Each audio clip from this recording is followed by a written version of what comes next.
Hello you. In case of Axion Biotech, we face a crucial challenge, understanding the relationship between assembly time and computer assembly success rate. We collected data from 100 operators' assembly times and tested the computers for quality. This is where logistic regression becomes invaluable. Logistic regression helps us predict outcomes as either success or failure. The core of this method is the logistic function. P of y equals 1 is equal to e to the power of beta 0 plus beta 1x, divided by 1 plus e to the power of beta 0 plus beta 1x. We face several challenges: non-normal error distribution, heterogeneous variances, and binary response variable constraints.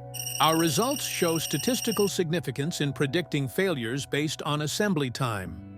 These graphs demonstrate the probability distribution for different coefficients.